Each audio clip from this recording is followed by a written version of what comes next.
كان وإنسانا على إنسان ونشهد أن لا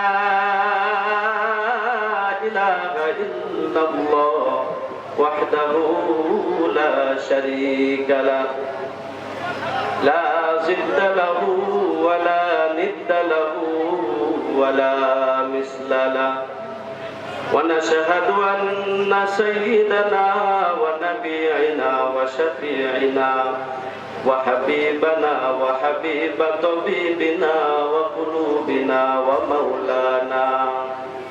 ومولانا محمدا عبده ورسوله أرسله بالحق بشيرا ونذيرا وداعيا إلى الله بإذنه وسراجا وقمرا منيرا أما بعد فقد قال الله تعالى في كلامه المجيد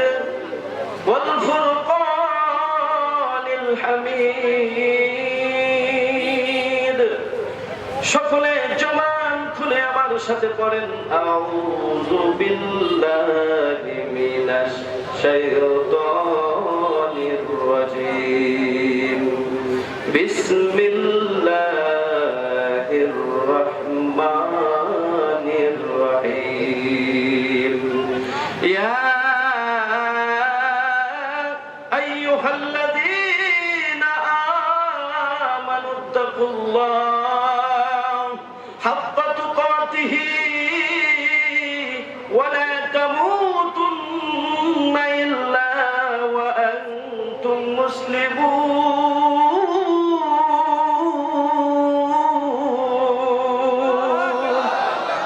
وقال الله تعالى يا أيها الذين آمنوا استعينوا بالصبر والصلاة إن الله مع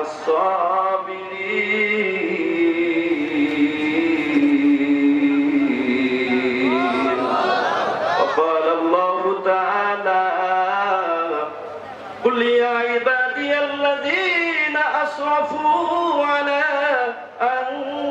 أنفسهم لا تقنطوا من رحمة الله لا تقنطوا من رحمة الله إن الله يغفر الذنوب جميعا إنه هو الغفور الرحيم وقال الله تعالى في شان حبيبه ومحبوبه ومعشوقه مخبرا وعامرا إن الله وملائكته يصلون على النبي يا أيها الذين آمنوا صلوا عليه وسلموا تسليما اللهم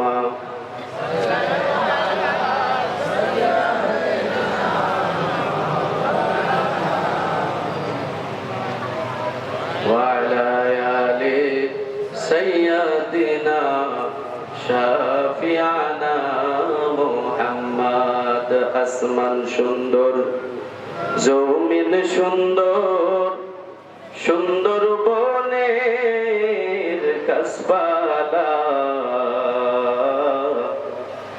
আসমান সুন্দর জমিন সুন্দর সুন্দর বনের গাছপালা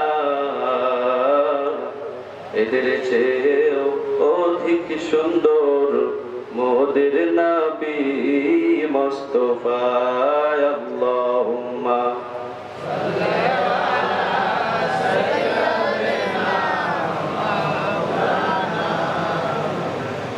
وعلى آل سيدنا شافعنا সিজদায় গিয়ে কাঁদেন নবী উম্মতের মায়ায় পড়ে রব্বি হাবলি উম্মত বলে খোদার আরশের ছায়া তলে আল্লাহুম্মা একটু মুহাব্বত নিয়ে দরুদ পড়ি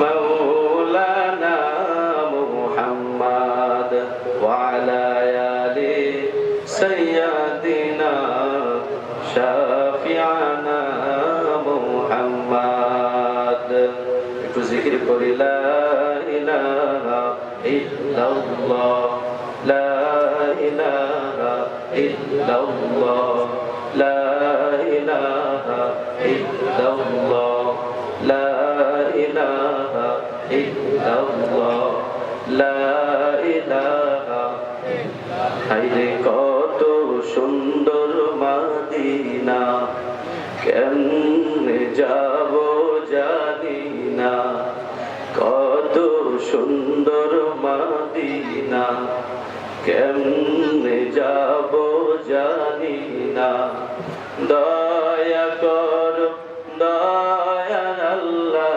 দয়া কর দয়ার আল্লাহ পূরণ কর বাসনা লা ইলাহা লা ইলাহা লা ইলাহা ইল্লাল্লাহ মুহাম্মাদুর রাসূলুল্লাহ সাল্লাল্লাহু আলাইহি ওয়াসাল্লাম। আলহামদুলিল্লাহ, আল্লাহ রাব্বুল আলামিনের দরবারে লাখো কোটি শুকরিয়া যে মহান সত্তা আল্লাহ সুবহানাহু ওয়া তাআলা আমাদেরকে দয়া করে মায়া করে পছন্দ করে ভালোবেসে মহব্বত করে বিভিন্ন কাজকর্ম থেকে ফারিগ হয়ে এই কনকনে শীতের মধ্যে ঘুমকে হারাম করে দিয়ে যে মহান সত্তা আল্লাহ সুবহানাহু ওয়া তাআলা আমাদেরকে এমন সুন্দর জান্নাতের বাগানের মধ্যে বসার মতো তৌফিক দান করলেন, সেই মহান সত্তা আল্লাহ সুবহানাহু ওয়া তাআলার দরবারে আমরা সকলে মন থেকে মুহাব্বত নিয়ে শুকরিয়া আদায় করি, সকলে বলি আলহামদুলিল্লাহ। দরুদ পাঠ করি আখিরে জামানার পয়গম্বর খাতামান নবিয়্যিন ইমামুল মুরসালিন রাহমাতুল লিল আলামিন সকল নবীর শ্রেষ্ঠ নবী যাহার সুপারিশ ব্যতীত আমরা কেউ জান্নাতে যেতে পারবো না, সেই রাসূলের প্রতি দরুদ পাঠ করি, সকলে বলি সাল্লাল্লাহু আলাইহি ওয়াসাল্লাম। সম্মানিত ঝন্ডুর মোড় এলাকাবাসী, আপনারা সকলে কেমন আছেন? আরো জোরে বলতে হবে, আপনারা সকলে কেমন আছেন? সুখে দুঃখে সর্বহালতে শুকরিয়া আদায় করা লাগবে কার? আরো জোরে বলতে হবে, শুকরিয়া আদায় করা লাগবে কার? সুখে থাকলেও আল্লাহ পাকের নিয়ামতের শুকরিয়া আদায় করা লাগবে, দুঃখে থাকলেও আল্লাহ পাকের নিয়ামতের শুকরিয়া আদায় করা লাগবে। কথা বলেন ঠিক কিনা? সম্মানিত উপস্থিতি, শুকরিয়া আদায় করলে আল্লাহ পাক খুশি হন না বেজার হন? কম খুশি হন না বেশি খুশি হন? আমরা আল্লাহ রাব্বুল আলামিনকে কম খুশি করতে চাই না বেশি খুশি করতে চাই? এই জন্য আরো আল্লাহ পাকের দরবারে আবার শুকরিয়া আদায় করি, সকলে বলি আলহামদুলিল্লাহ। সম্মানিত উপস্থিতি, সুস্থতা কার নিয়ামত? অসুস্থতা কার নিয়ামত? তো আল্লাহ পাক যে আপনাদেরকে এত বড় একটা নিয়ামত দান করেছেন, সুস্থতা, আল্লাহ পাকের নিয়ামত না? আপনারা যদি আমি যদি সুস্থ না থাকতাম তাহলে কি আজকের এই মাহফিলে বসতে পারতাম? আজকে ওয়াজ শুনতে পারতাম? এমনও কিছু দরদি মানুষগুলো আছে যারা সে মাগরিবের নামাজের সময় এখানে বসেছে, এখন পর্যন্ত তারা ওঠাউঠি করে নাই, আছে না নাই? এই মানুষগুলো যদি সুস্থ না থাকতো তাহলে কি এখানে সেই দীর্ঘ সময় বসে থাকতে পারতো? সুস্থতা আল্লাহ পাকের অনেক বড় নিয়ামত। কথা কোন ঠিক কিনা? আমরা আল্লাহ পাকের কাছে বেশি বেশি সুস্থতা কামনা করব। কি কামনা করব?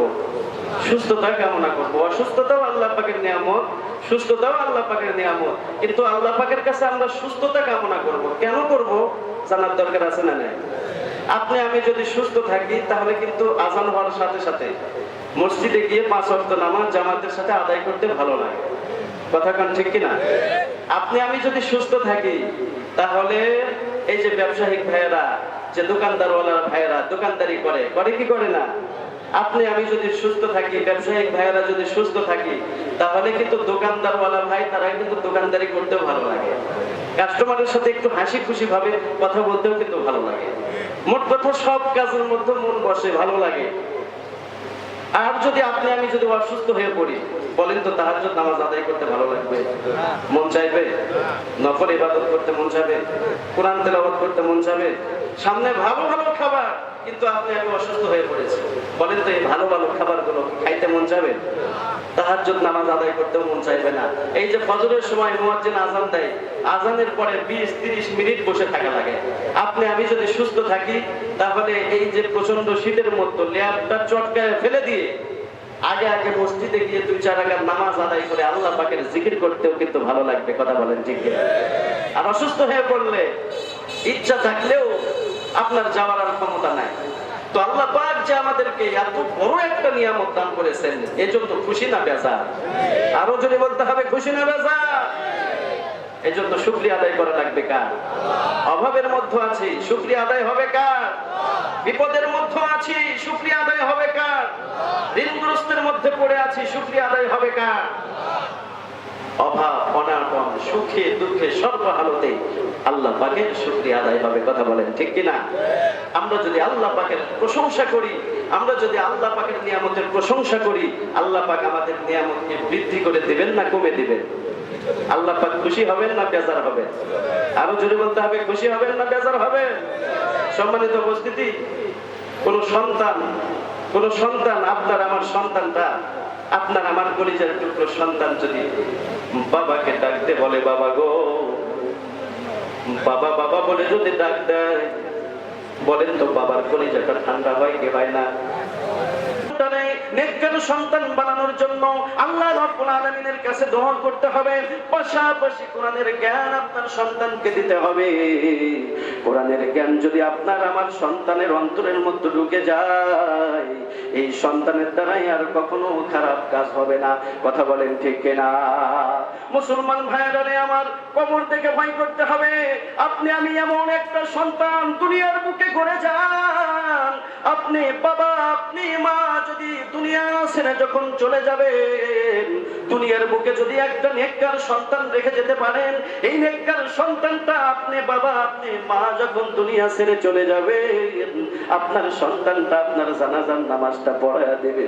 জানাজার নামাজ পড়ানোর পর ওই কবরে রাখার পরে সবাই যখন চলে যাবে, এ মুসলমান ভাই, দুনিয়ার বুকে যদি নেককার সন্তান রেখে যেতে পারেন, সবাই চলে গেলে কিন্তু আপনার ওই সন্তানটা যাবে না, ওই বাবার কবরের পাশে গুমরে মুমরে কাঁদবে, মার কথা মনে পড়বে, বাবার